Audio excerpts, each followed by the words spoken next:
All right, good evening. Welcome to the October 24th meeting of the Webster Grove School Board. Please rise and join me in the Pledge of Allegiance.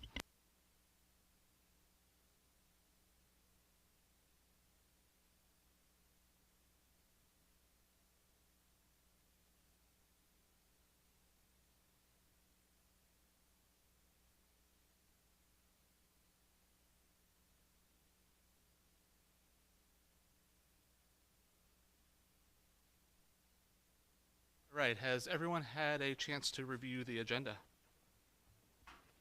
So I'd entertain a motion to approve the agenda.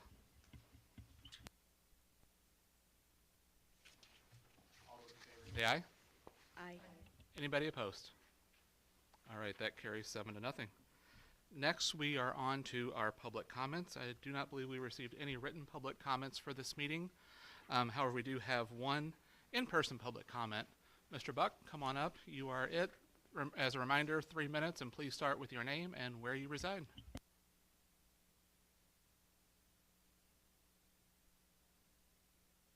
Dave, Village.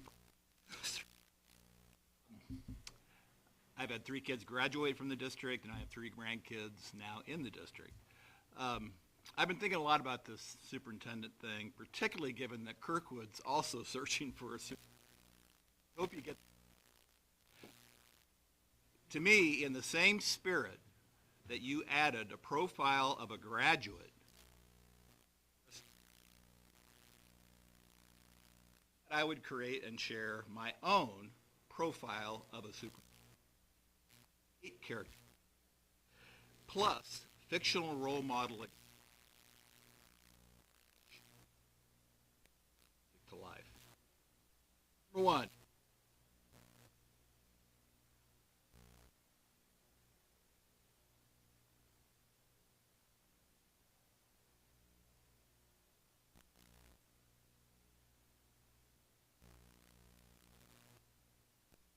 The superintendent should be a parent and have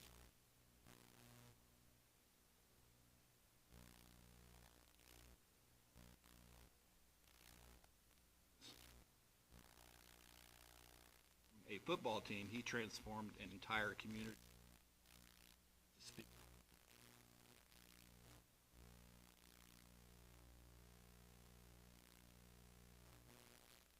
was all the odds in fighting for what he believed in. 4, daily attitude, role model, out of Harvey, who said that in life you must be oh so smart or oh so pleasant. For years he was smart, but he recommends pleasant, and you may quote him, peace starts with kindness and pleasantness. 5, a true selfless friend, role model. Never thought once of himself and always put the world. At the end, the moral of that story, that no failure who has friends. Activity, it's a big one for me. Model John of Dead Poet. And to each student to say, carpe diem, seize the day, powerful play goes on, you may contribute a verse.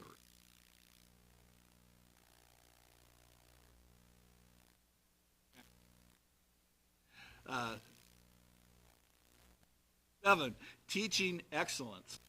Role model.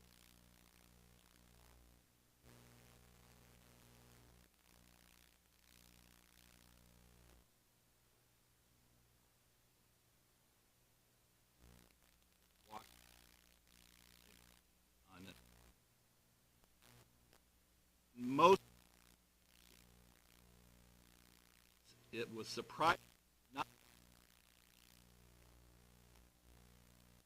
Pure and genuine love of kids.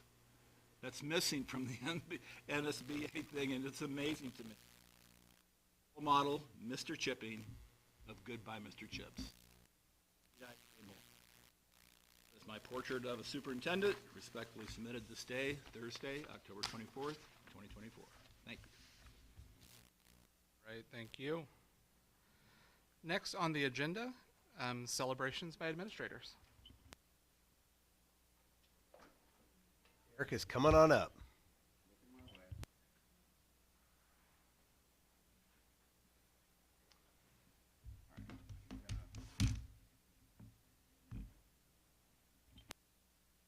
So this is on now.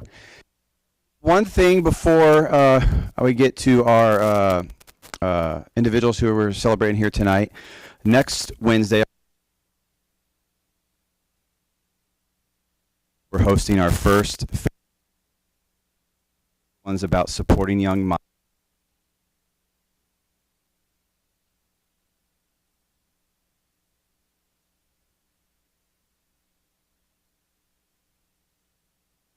Health and student supporting in different age groups, and then we have 3 additional people.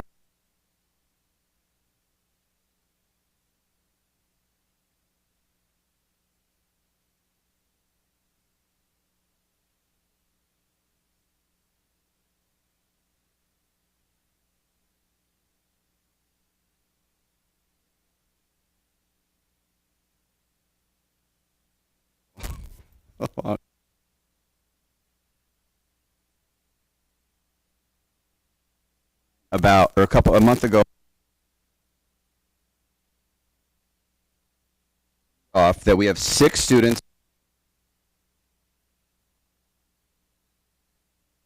So this award or this designation is awarded to students 50,000 out of 1.5 million. The PSAT. Pretty prestigious honor. So to have 6 this year is. As I read your name, you can come up to the front. We'll give you.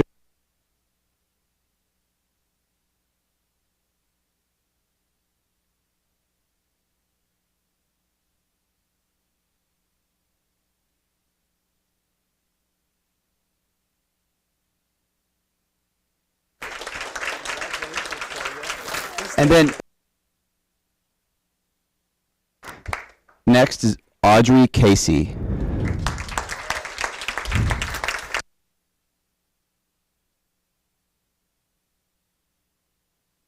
Austin Christensen.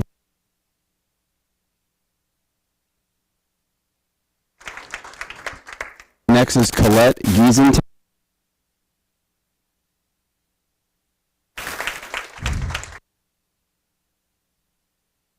And Phillips.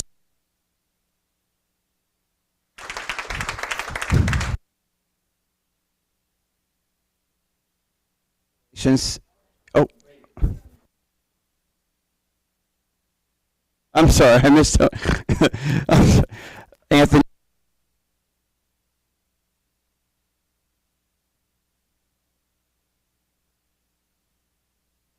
Congratulations.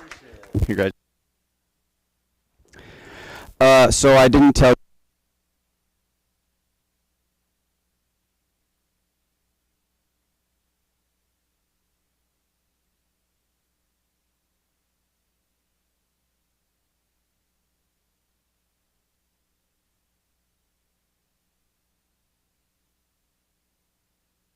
College career, like.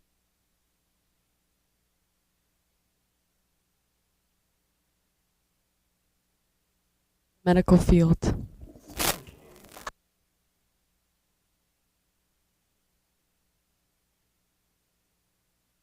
Probably go into research and yeah.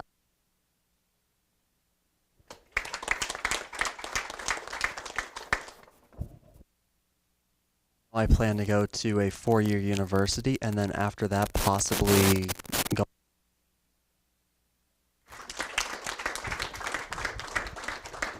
I would like to double major in the 2 most career-oriented subjects possible, which anthropology and visual art, and ideally at Wash U, although any place I get in would just be fantastic.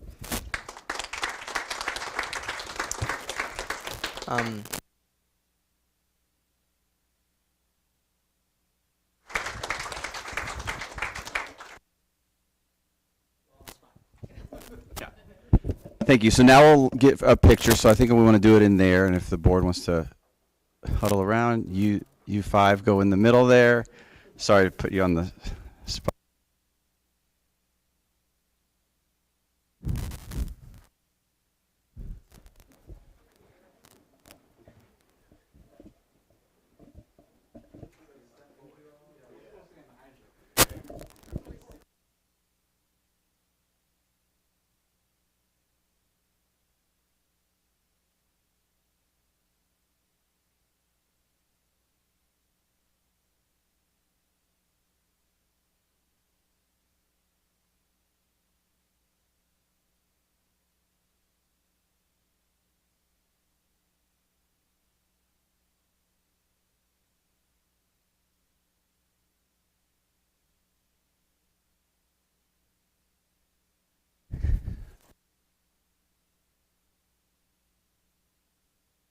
Who have achieved their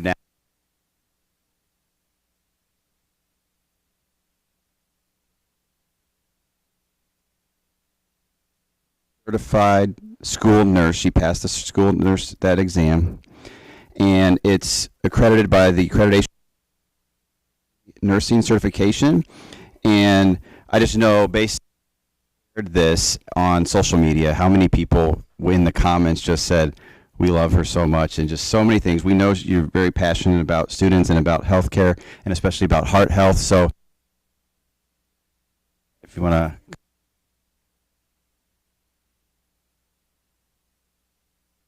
to. We don't have a certificate for either of you. I'm sorry, but we can shake your hand, and we would like to get a picture as well. So if you stick around, and then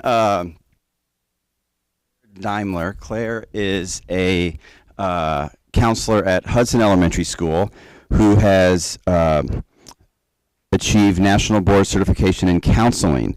So we know that this accomplishment reflects her dedication to supporting our students and her commitment to excellence in education. Grateful to have Claire district. So we'd like to congratulate you. Claire joins Anna Wallace at Avery, Ellen Dorsey at the high school, and then Ken Winningham at the high school as national board certified counselors in Webster. So congratulations.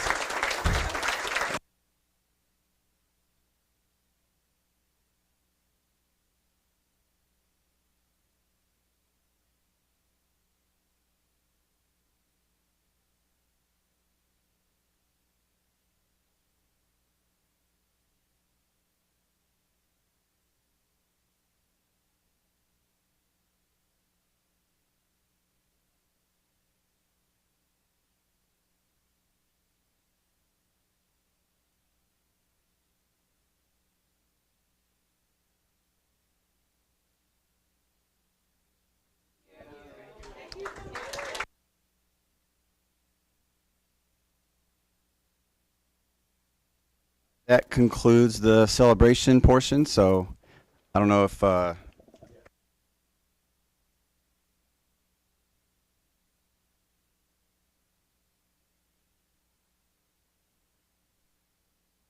Thank you, Mr. Duncan. This is always one of my favorite parts of the event, right? We get to see our students and the great work that they've done. And then you get to see the adults that have supported them and encouraged them and kept them healthy mentally and physically throughout the year. So this is always such a great evening to sort of wrap all that together. So I just want to say thank you to our teachers and our staff.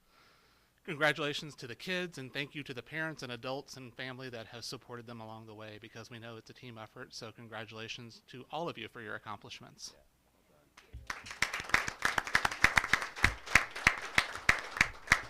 And you guys we'd love to have you stay if you're interested in the rest of the board meeting, but do not feel obliged. If you have homework or other activities to get to, we understand that as well. So.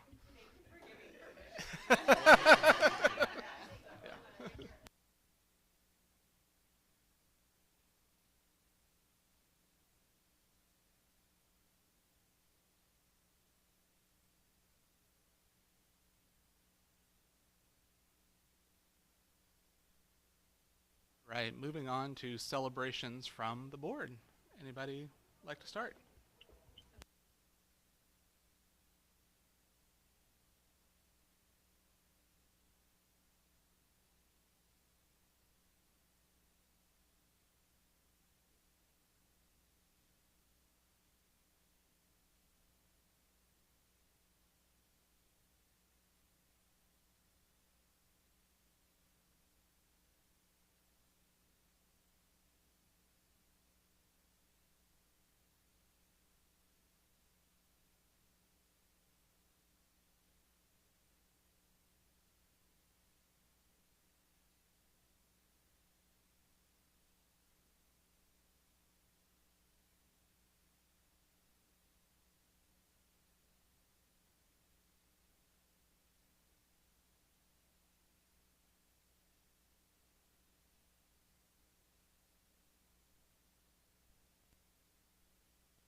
So went to a choir concert last night, and hopefully we'll bring some. Where'd Derek go? Bring some choir folks in because wow, we've got some folks who are doing some wonderful things in our musical programs. So that was fun to do that in the Frick Theater and hear it. It was pretty powerful. Also, again, related to the high school, having the conferences, I think that was a week or two ago. Maybe was that just last week? You know, I'm reminded that the pandemic was a struggle for a lot of folks, but we've kept some things that worked during the pandemic. For example, some of the conferences were held in person and some of the conferences were held via Zoom. And I just like that option for families that might struggle to get to the building or for any other reason want to meet via Zoom. So kudos.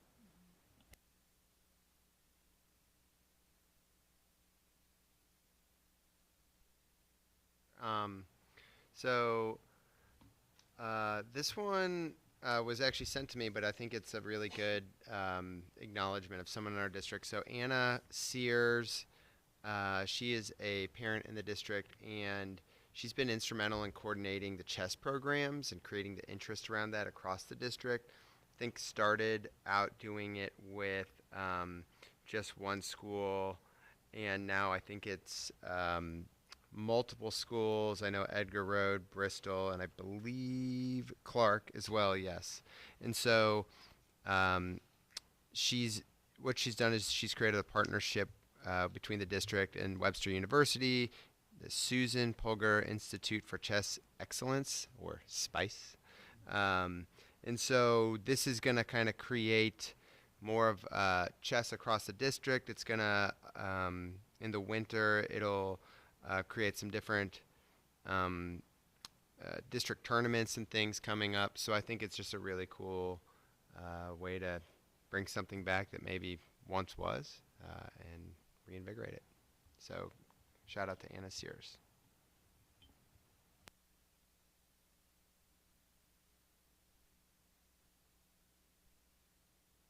To what Grace said, I think it's really says a lot to have all 7 board members there, but also to have administrators there, and some of our leadership team it really shows the dedication of our staff to the district, and also kudos to all the fall sports that are wrapping up and having successful seasons. It's exciting to see and fun to watch. So that's it. Like to celebrate our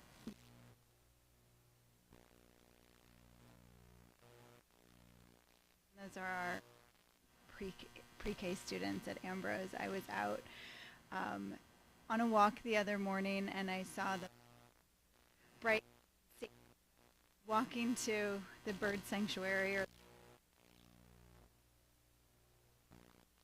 they were stopped at a house admiring the Halloween decorations and making scared noises, and they just bring such joy to our community when people see them out and about. And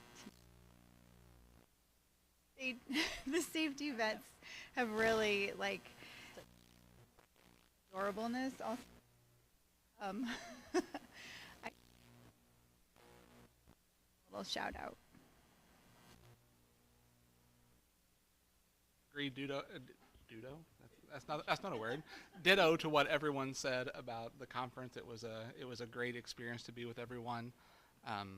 Fall sports wrapping up and sort of wrapping up the first, not quite wrapping up, getting close to the end of our first season at Moss Field. It's been great to see that experience. And then also not only thank you and shout out to our teachers for the extra time for conferences and the extra stress I know that puts on folks, but also thank you to the PTOs and those PTO members that provided the meals and the food and the snacks to get them through those long nights as well. So shout out to them. Just remember, just as this kind of a reminder for the community to come out and support the band at City Museum this weekend. That one's always really, really a fun event. Everybody loves it to see the band lined up playing the best. So just please come out and support.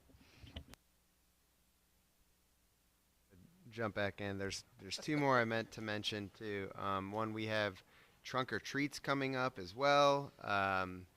And so that takes so much work, and so just a lot. The PTO does a lot, and all the folks that volunteer and make that a smooth event. So thank you in advance to all the work that takes.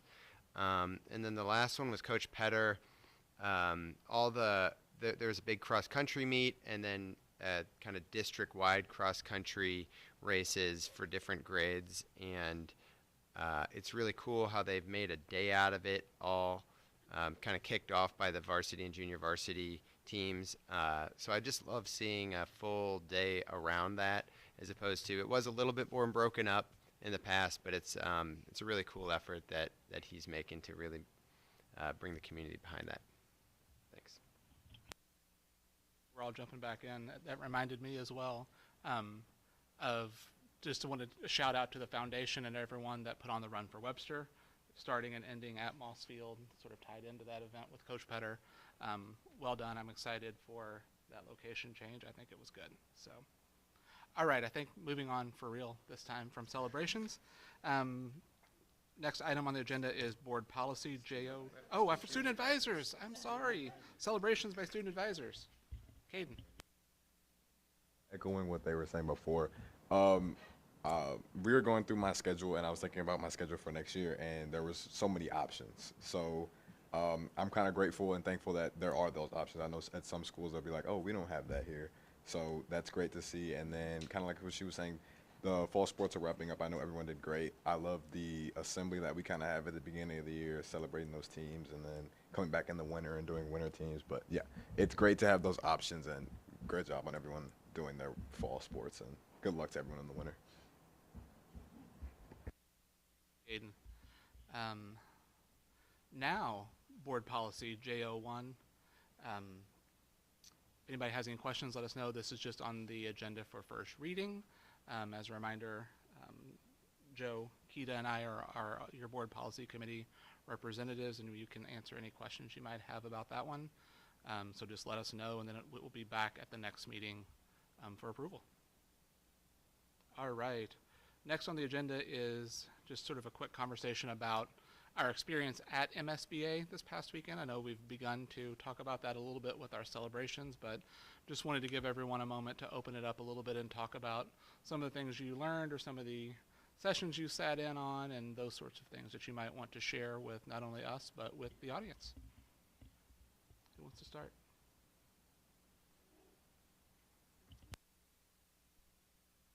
Went to a couple really interesting sessions. One was the police officer that was shot 15 times responding to a mass shooting and survived, who just had a lot of really good suggestions more so in terms of mental health and being prepared and looking out for those students that are struggling, that need help, and making sure that everybody has someone they can turn to in times of crisis or just need. I also went to a really good session on community engagement with a couple other board members, and so hopefully we can bring some of those ideas back as we go through the year. And then lastly, I went to the keynote speaker, Ron Clark, who, as you guys mostly know, is a teacher who turned around a school in Harlem and also a really low-performing school in North Carolina, which was really interesting, not so much in terms for our district, but as you think about St. Louis Public Schools and that they need someone like a Ron Clark to really come in and turn them around, because he does great things with his methods and has a school where you can go and learn how he teaches and what his ideas and philosophies are. So anyway, it was very interesting.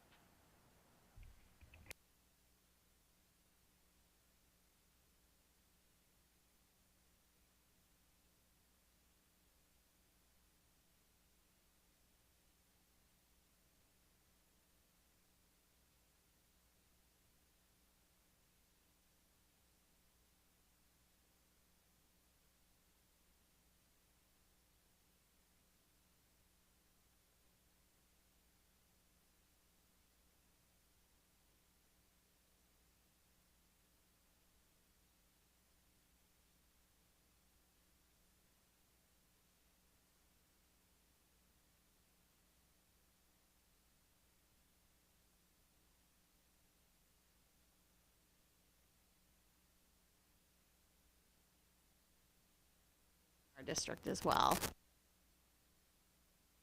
To hear what another school district.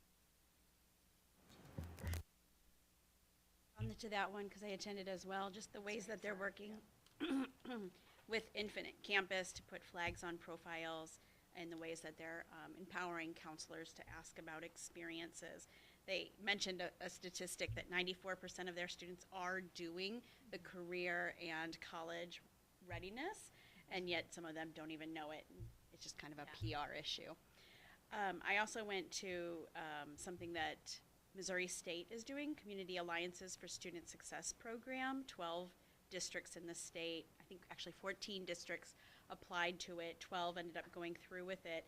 And so it's qualitative research, so they don't have a control, but they're trying to figure out what is working, particularly around the mental health that you mentioned and community support, and how can they provide interventions that are effective.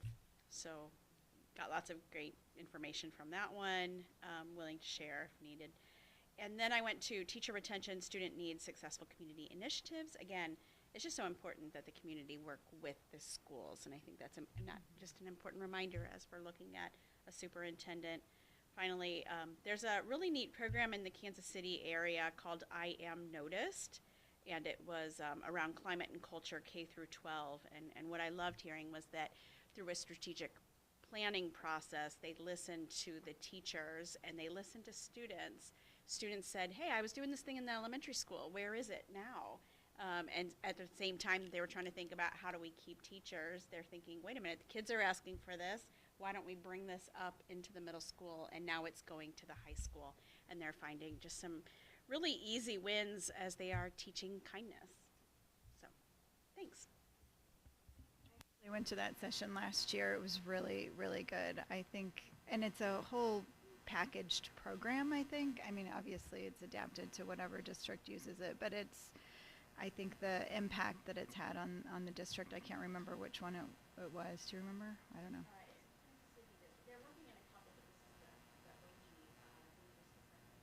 It's okay. It's not a big deal.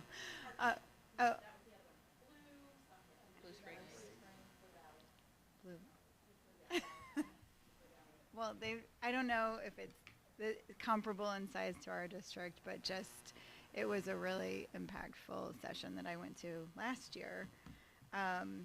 This year, I went to some of the other ones that have already been mentioned, but also a session that was put on by, I think, a group that's only a couple of years old. It's called the Missouri Public Education Foundation, and they have come together really to promote public education statewide. And so they're kind of in the early phase of figuring out what topics they really want to dig into and report back on, but they did say that they will have a Missouri State of Public Education that they're hoping to publish next year. So that should give us a lot of good information. And they don't even have a website up yet. So just keep eyes and ears.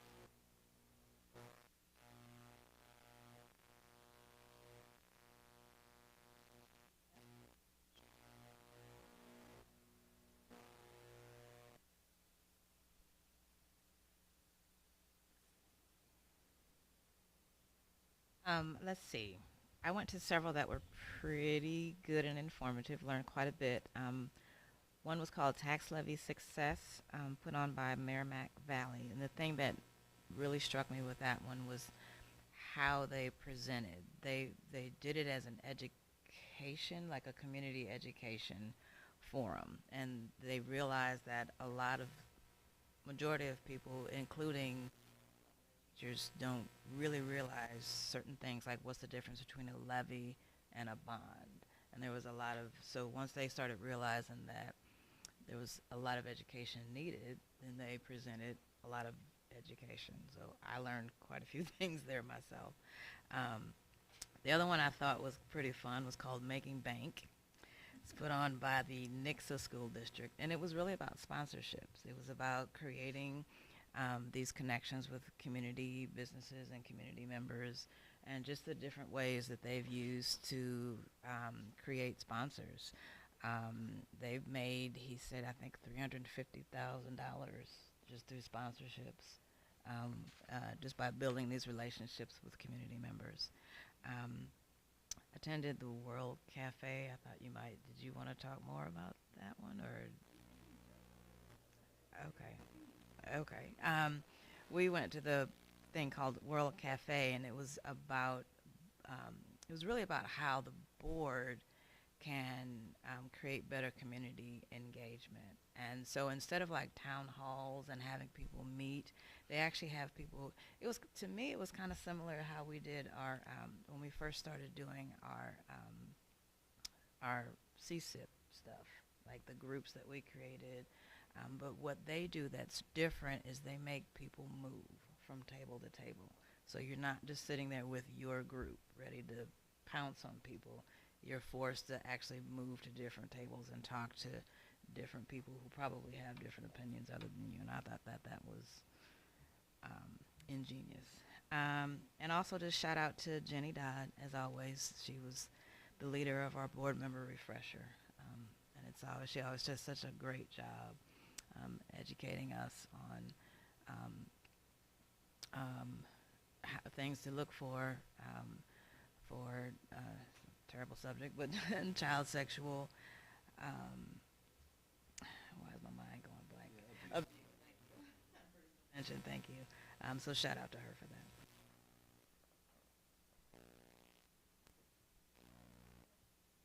Add when Keto was talking about a vendor who sells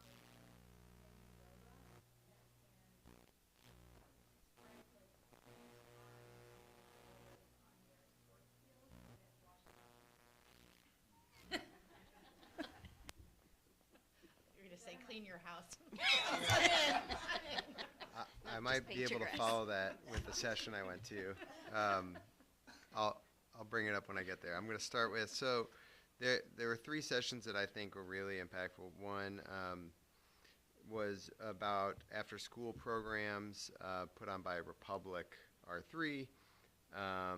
They're about a little bit bigger than Webster Groves, but they just started an after-school program similar to Adventure Club within the past few years, and it made me feel really good about Adventure Club. I think their prices, which they were really proud about, were quite a bit more expensive than what we pay in the district, and I know we would love to, do everything we can to keep that down or go away with that. But I think that was really nice it made me feel good about our program at Webster.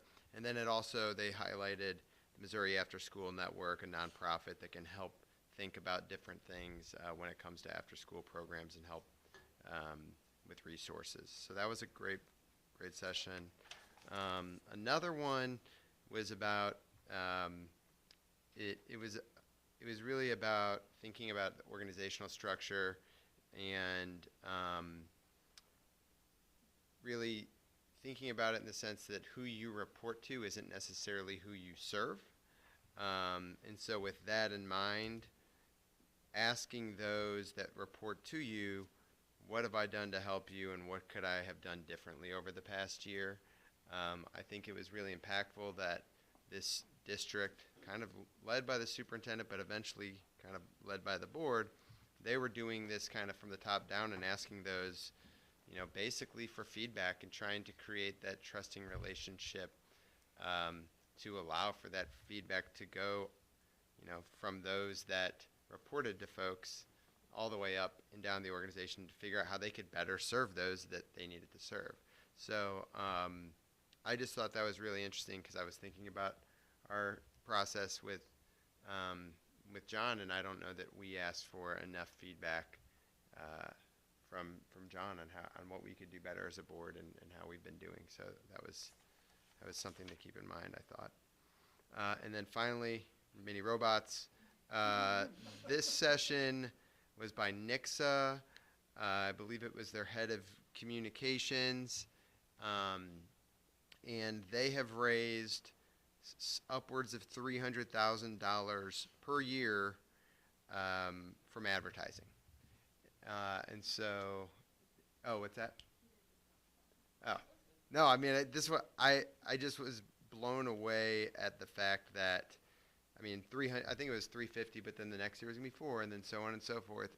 And, yeah, I mean, everything from the way that you could sponsor buildings to fields to what, so on and so forth. So, yeah.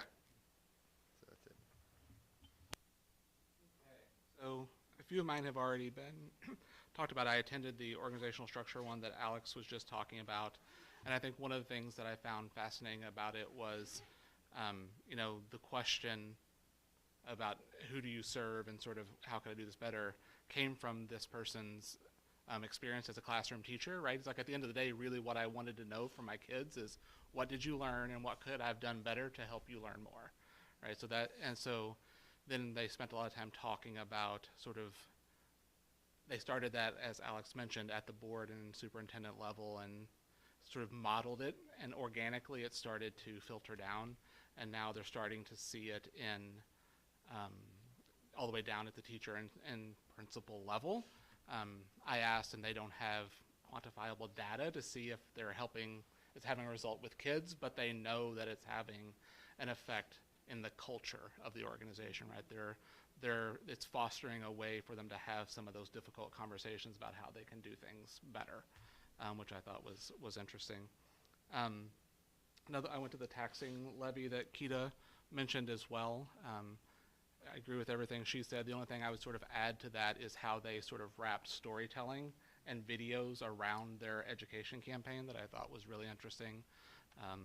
And have a website and stuff, Derek, that we can probably share with you that you might find interesting. And then the last one, two more that I went to.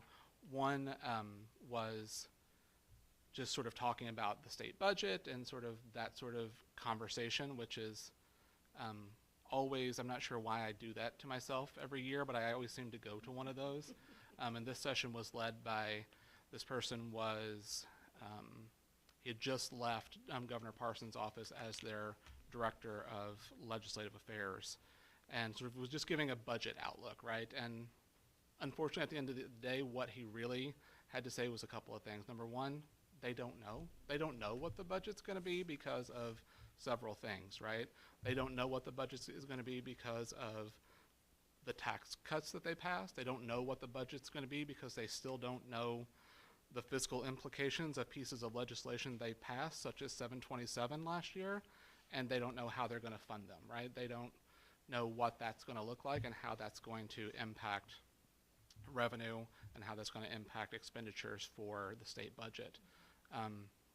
What he also drove home was just sort of several charts about discretionary spending and where, like a governor or people can cut money about, and the biggest pie out there is DESE, right? Unfortunately, at the end of the day, DESE is the biggest pot of money out there that's not required or tied to federal statute or federal programs or other things, and that leaves us always on the chopping block. So I say that to just sort of remind us how important it is. I think we've set a goal to continue to be active advocates and attending the MSBA lobby days and doing those types of activity, but I think that continues to be extremely important. And the final one that I went to that I thought was important was just the regular board president training, but it was all focused on hiring and retaining superintendents and sort of how you build that relationship.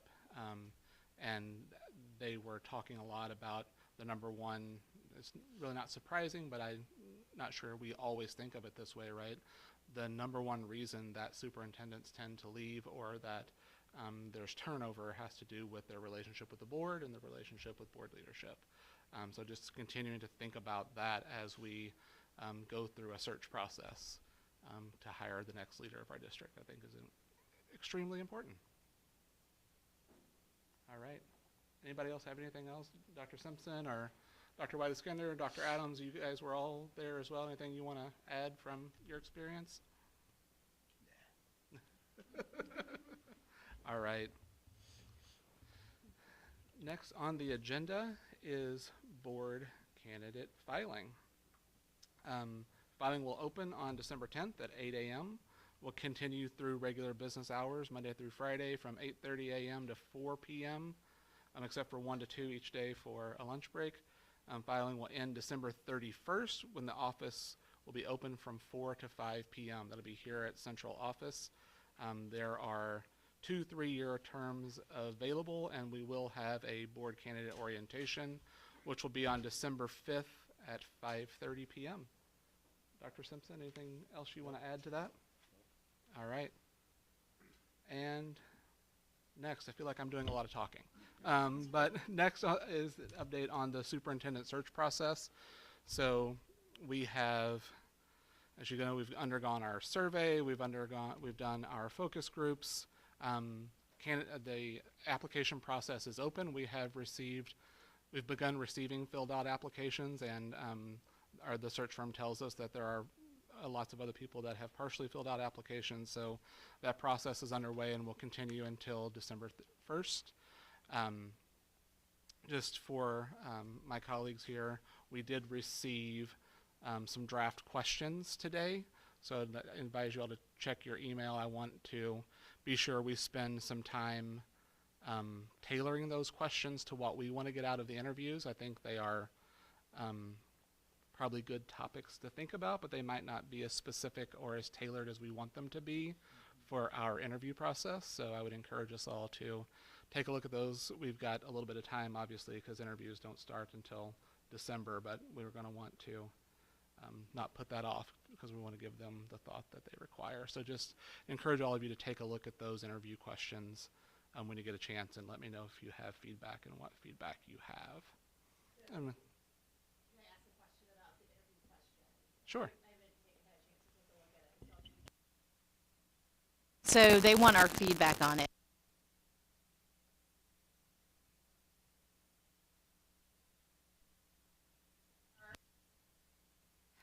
There are questions.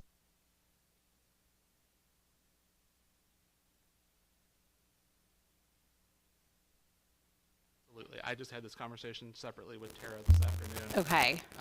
Yeah, I think we need to tailor them quite a bit and be more specific, particularly as we think about some of those earlier screening interviews and stuff. Right.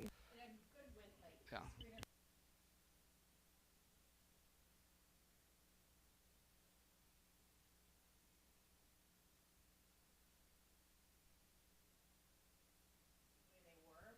When it comes down to the actual interviewing, I want it to be a little bit meatier and a little bit more thorough. Yeah, completely agree. That's the reason I was bringing it up now, to encourage everyone to take a look, because they need some work. Yeah, and then I guess if we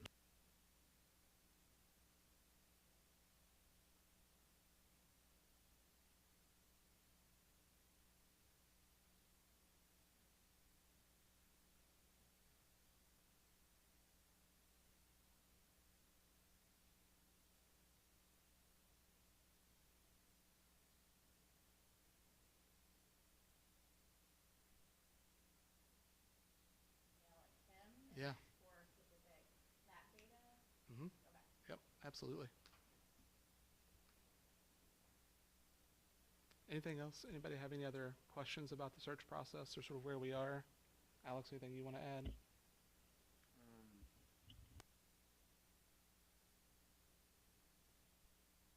I wanted to mention, just for the record, I know we spoke to it at our last board meeting, but we did decide to close the final interview portion as opposed to leave it open. And one of the main reasons that we decided to do that is because there are current superintendents serving in even other positions that might not feel comfortable putting their name out there if they don't want their district, their community to find out that they're applying for a role. And then if they don't get it, how's that look in their current district? So long story short, I think we will get a broader and I think better pool of candidates if we do close that final round. So that is what went into that. In terms of presenting the final candidate, the person that we choose, that will all be the same as it would normally be. But I guess I think I just wanted to explain the thought and rationale behind that a little bit. And then there was one other piece. Now I'm blanking. Yeah, give me 1 second because I have it written down.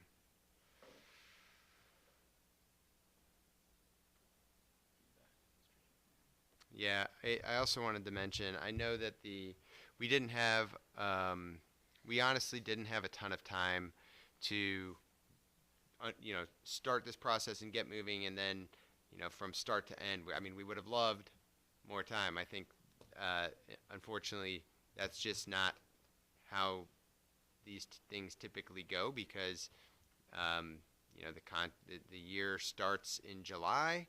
It doesn't start prior to then, and you kind of have to work with what you're given. I know that Kirkwood's superintendent had said that he was going to, this year was going to be his last year in December of last year. So that district had a little bit more time, but even they kind of waited to kind of kick off this process a little bit. And so what I'm really trying to get at is, we know that our neighboring district is looking for a superintendent. I believe Parkway is looking for a superintendent. And so it's fairly competitive. And so in order to stay on top of this, and again, it gets back to the candidate pool, we would have loved to spend more time with surveys and focus groups, but we honestly just didn't feel like we had the luxury to do that necessarily the way that we would have loved to do it.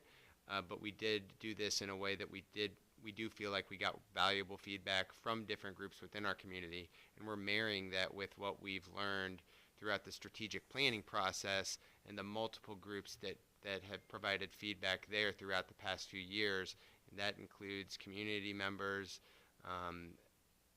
teachers, nurses, administrators, so on and so forth, support staff. And so I feel like with all of that, with everything that we've learned, with the CSIP that we've created, with the district strategy that we've created, that really paints the picture of what our district is and who that leader, what that leader needs to look like in order to carry that vision forward. And so I just wanted to, again, put that out there, because I've heard that there have been some questions on why things have gone so quickly. So I hope that helps.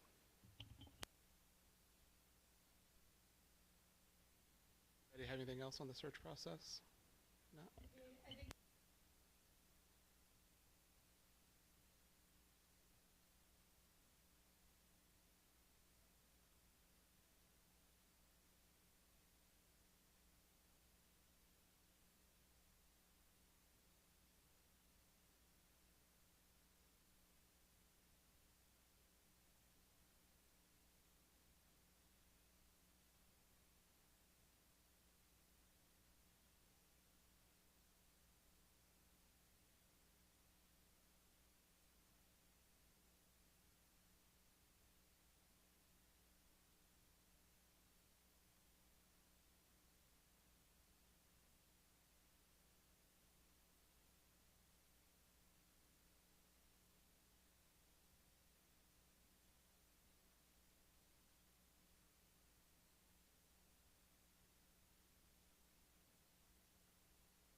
No rush, and I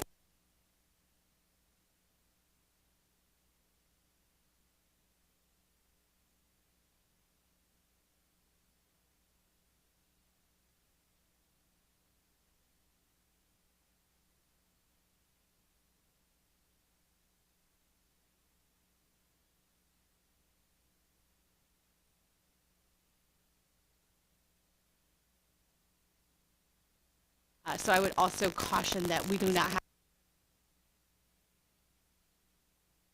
announce. I hear this thread of we are going.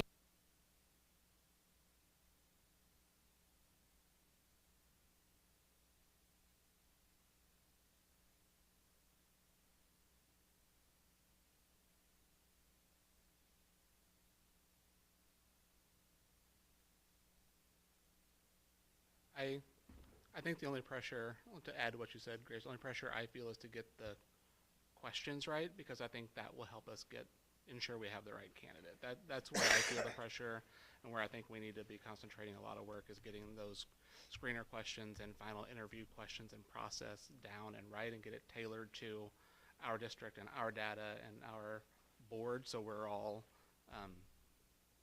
so we can all be assured that we have the right person that we select. All right.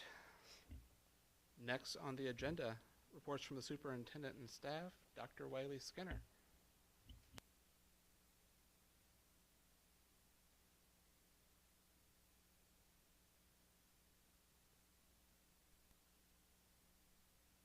Hello, everybody. Hope you all are well. Thank you for the opportunity to come back before you and to present to you an update regarding our early separation incentive plan. As you all remember, we came to you in sometime in August and presented this opportunity for all of our staff, meaning our support, administrators, and just a reminder for those who missed that, this early incentive just means that it's affording a one-time opportunity for those staff members, if they wanted to, who are eligible to retire, to participate in the separation agreement.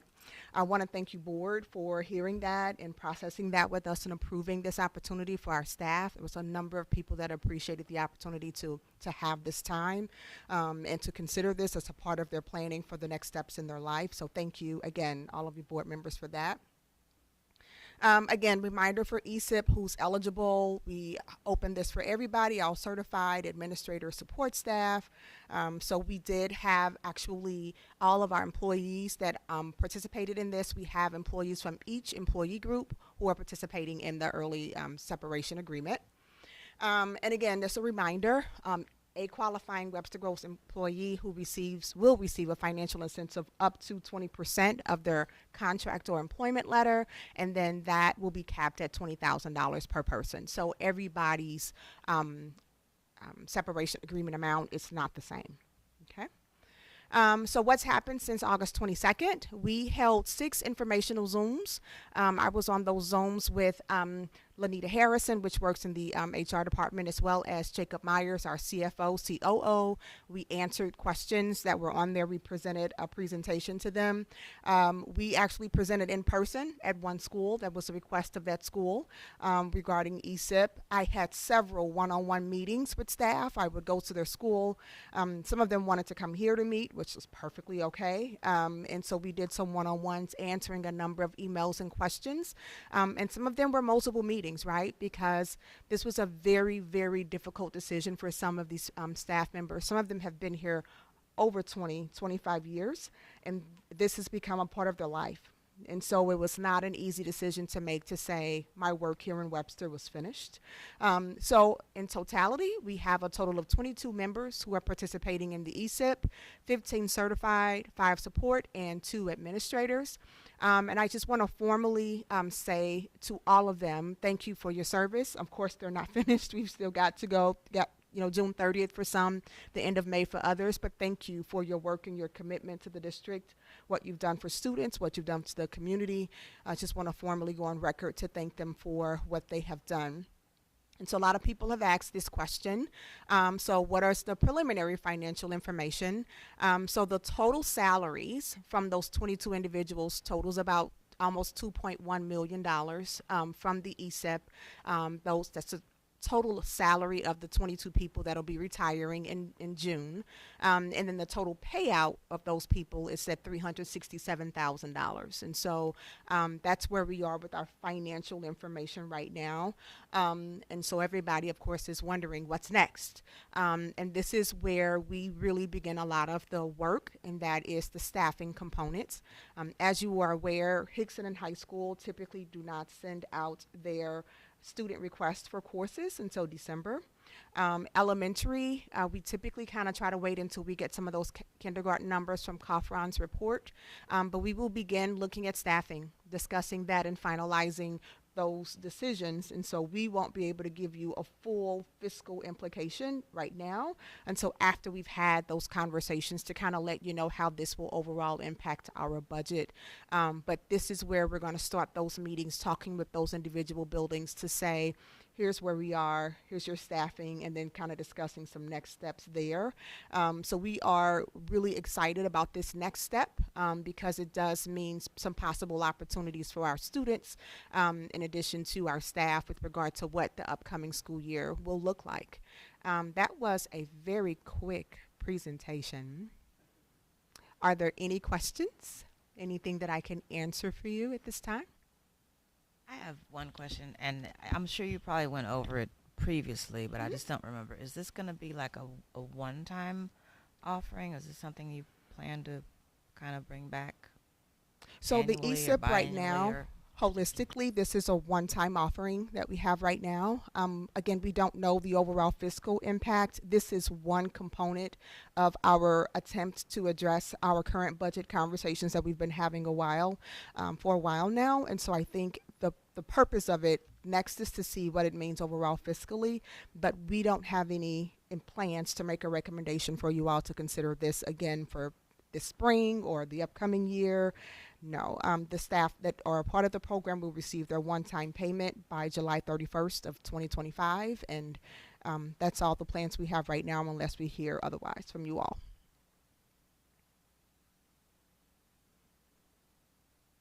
Any other wonderings? Well, thank you. I appreciate your time. Thank you, Dr. Wiley-Skinner. All right. Next on the agenda is the consent agenda.